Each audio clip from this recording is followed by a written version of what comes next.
Bonjour. Nous allons voir aujourd'hui la deuxième partie de notre thème. Quelle relation rencontre la faveur de Dieu? Comment construire de bonnes relations? Vous avez envie de le découvrir? Alors laissons toute la place à Franck Alexandre. Allons plus loin. Les relations qui rencontrent la faveur de Dieu. Dans Matthieu 5, verset 46 au chapitre 6, verset 1, Jésus dit « Si vous aimez ceux qui vous aiment, quelle récompense méritez-vous? Les publicains aussi n'agissent-ils pas de même? Et si vous saluez seulement vos frères, que faites-vous d'extraordinaire? Les païens aussi n'agissent-ils pas de même? Soyez donc parfaits, comme votre Père céleste est parfait. Gardez-vous de pratiquer votre justice devant les hommes pour en être vus autrement. Vous n'aurez point de récompense auprès de votre Père qui est dans les cieux. » Amen. Inspirés par la sagesse de Dieu, développons de saines relations pour arracher les âmes de la perdition. Même les apôtres durent être formés par le Saint-Esprit pour emprunter le chemin de la mission. À leur époque, aller vers les non-juifs était inimaginable. Il fallut que Dieu change leur mentalité. La visite de Pierre chez Corneille illustre parfaitement cette œuvre qui fut opérée par le Saint-Esprit pour changer radicalement la perception que Pierre pouvait avoir des païens. Dans Acte 10, versets 25 à 28, lorsque Pierre entra, Corneille, qui était allé au-devant de lui, tomba à ses pieds et se prosterna. Mais Pierre le releva en disant « Lève-toi, moi aussi je suis un homme. » Et conversant avec lui, il entra et trouva beaucoup de personnes réunies. « Vous savez, leur dit-il, qu'il est défendu à un juif de se lier avec un étranger ou d'entrer chez lui. Mais Dieu m'a appris à ne regarder aucun homme comme souillé et impur. » Avant la vision de Joppé, Pierre considérait un non-juif comme un homme impur. Mais le Saint-Esprit le dépouilla d'un tel cliché. Dans Acte 10, versets 34 à 35, alors Pierre, ouvrant la bouche, dit « En vérité, je reconnais que Dieu ne fait point exception de personne, mais qu'en toute nation, celui qui le craint et qui pratique la justice, lui est agréable. » Dans son article, Rabbi Yechiel Eckstein, un juif orthodoxe, rédige un article dans lequel il évoque l'évangélisation accomplie par les chrétiens. Et son article est paru sur le site web de Christianity Today. Et cet homme ne souhaite pas voir ses confrères juifs devenir chrétiens, bien entendu. Et dans son article, il évoque tout le mal que les chrétiens ont pu faire aux juifs, et ce, au nom de Jésus. Et il conclut ceci. Regardez ce qu'il écrit. « Si les chrétiens veulent partager leur foi avec les juifs, ils devraient d'abord commencer en devenant de bons amis et voisins, de bons voisins. Et à chaque fois que c'est possible, de bons samaritains. » C'est un bon conseil, n'est-ce pas? En effet, trop souvent, nous nous positionnons en juge face à telle ou telle personne. Mais savons-nous quelle est l'œuvre de Dieu dans la vie de celle-ci? Nicky Cruz a déclaré « Nous ne devons pas maudire le monde.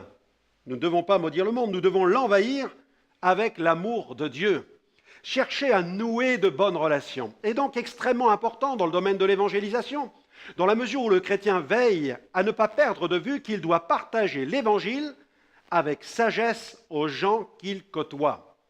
Faire preuve de sagesse est crucial. En fait, il y a différents types de chrétiens témoins. Certains ressemblent à des requins, et comme nous le savons tous, ce squale n'a pas vraiment bonne réputation. C'est un prédateur d'une grande férocité dont le faciès ne pèse pas franchement en sa faveur. Il est fait pour l'attaque, il est fait pour l'agressivité, il aime la confrontation. Certaines attitudes et façons de faire dans l'évangélisation ressemblent souvent à celles du requin. Malheureusement, elles rebutent plutôt qu'elles n'attirent. Et puis, il y a un autre type de chrétien témoin, je l'appelle le chrétien carpe. Le chrétien carpe, quant à lui, vit la vie chrétienne de façon léthargique. La carpe est tout sauf agressive. La carpe ne fera jamais avancer les choses, elle les regardera se passer. Par contre, le chrétien dauphin, alors prenons son exemple, il manifeste une joie de vivre et une extraordinaire énergie. Il surfe sur l'océan, il s'amuse, il prend du plaisir.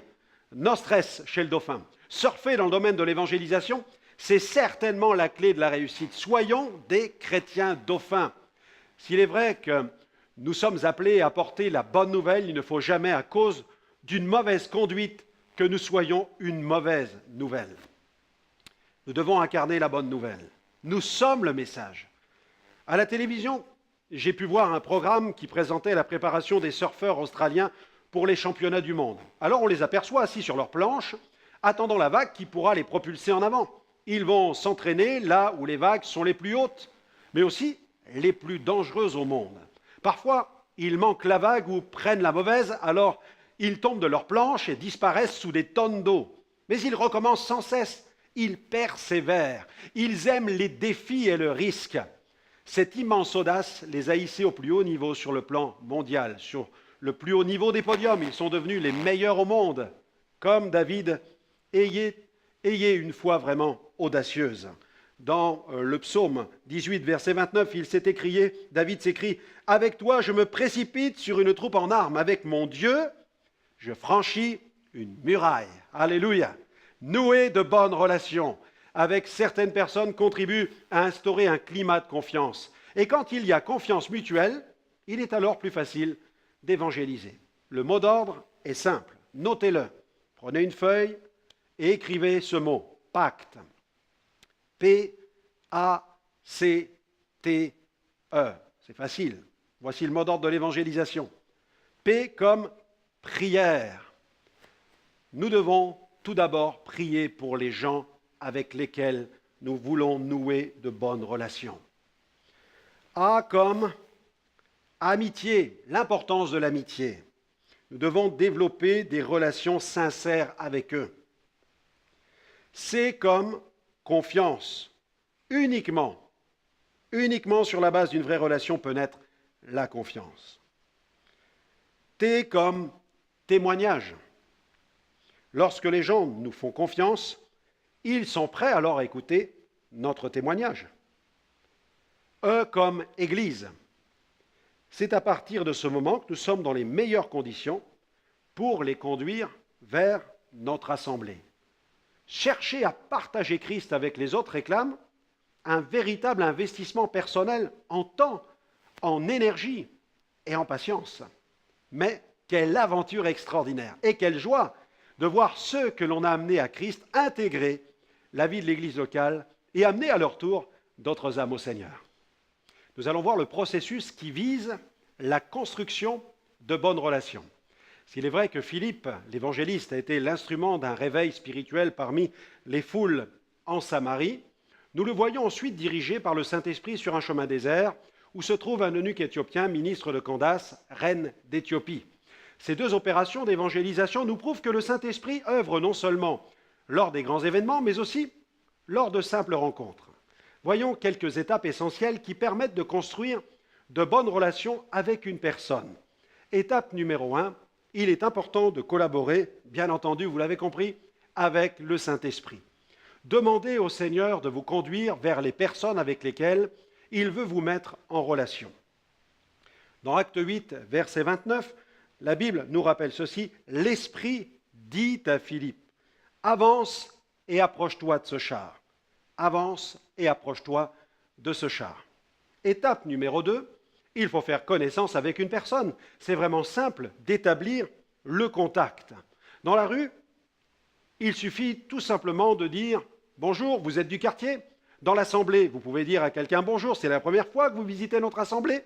Cela vous semble peut-être quelque peu terre-à-terre, mais n'oublions pas justement de garder les pieds sur terre, car nous sommes avant tout des êtres humains. C'est bien d'être connectés avec le ciel, mais notons que sur le plan électrique, tous les systèmes disposent d'une prise de terre. Et celle-ci fait souvent défaut dans le domaine de l'évangélisation. Nous sommes la lumière du monde. Nous devons garder ce lien avec la terre. Apprenez à connaître la personne en discutant avec elle. Intéressez-vous sincèrement à elle. Démarrez la conversation en pratiquant l'écoute. Essayez d'identifier les centres d'intérêt de la personne.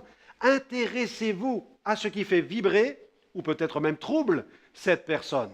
Vous pouvez établir une conversation en vous appuyant sur les points suivants. Voici quelques points. Vous pouvez parler, par exemple, du travail. Le travail, il y a aussi les loisirs, le sport, facile de connecter, l'actualité, la météo, la famille, l'école, les enfants, la santé, la maison, le jardin, les petits travaux, le quartier, les vacances, les hobbies. Étape numéro 3.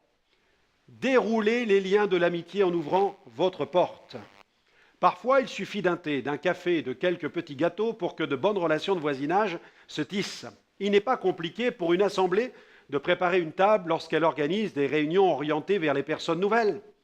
Ce même principe peut être observé dans une salle neutre ou dans une cellule de maison.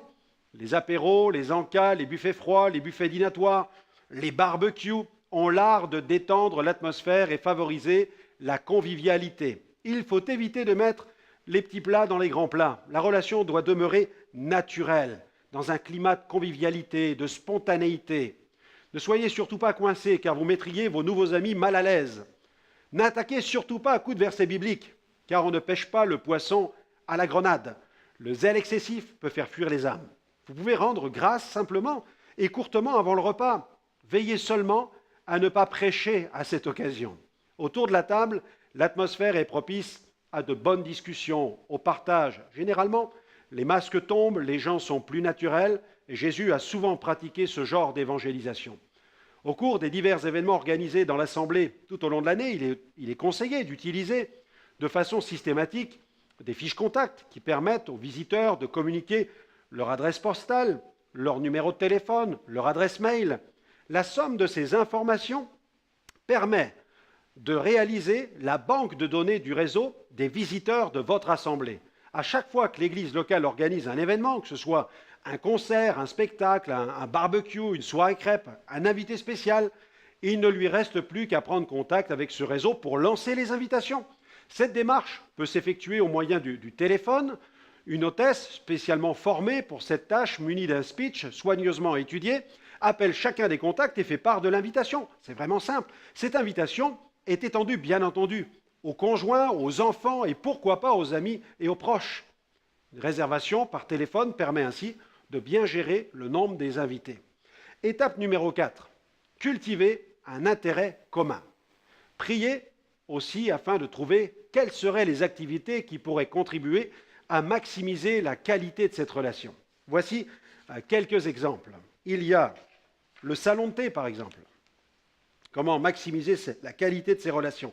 Le salon de thé, il y a les courses au supermarché, des services divers que l'on peut rendre, le transport en voiture, par exemple, une promenade, des activités de jardinage, des vacances, un week-end de repos, des recettes de cuisine, peut-être même une invitation à venir voir une émission télévisée à la maison, une invitation à venir prendre un rafraîchissement, un repas, faire du sport, de la détente. Voilà, c'est possible de maximiser des relations.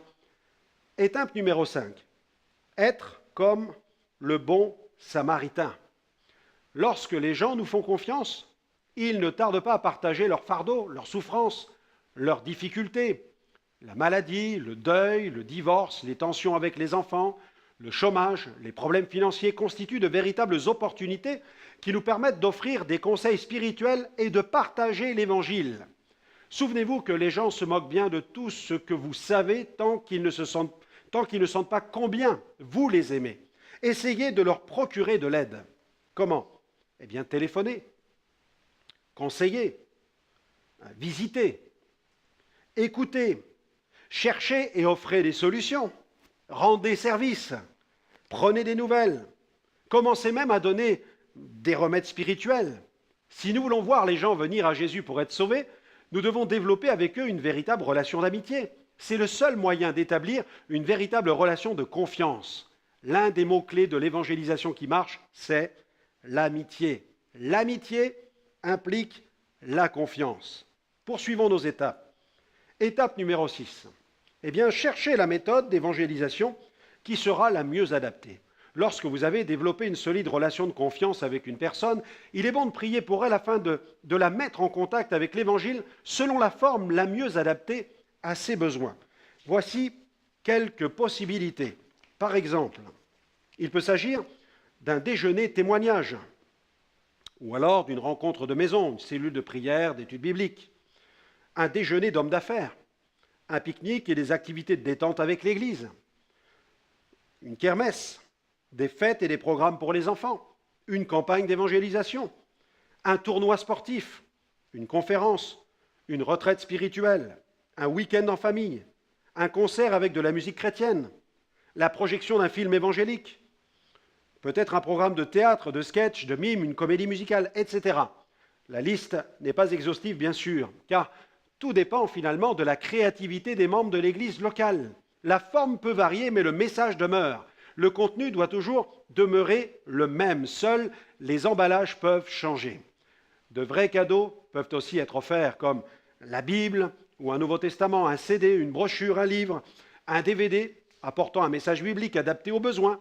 L'important, c'est que ce soit approprié et aussi de bonne qualité. Il est important de prendre soin de construire de bonnes relations selon la parole, et nous aurons ainsi l'occasion de les amener à Christ et d'en faire de véritables disciples. Travaillons à cela. Je vous dis à bientôt pour le 3e volet de notre sujet. Que Dieu vous bénisse.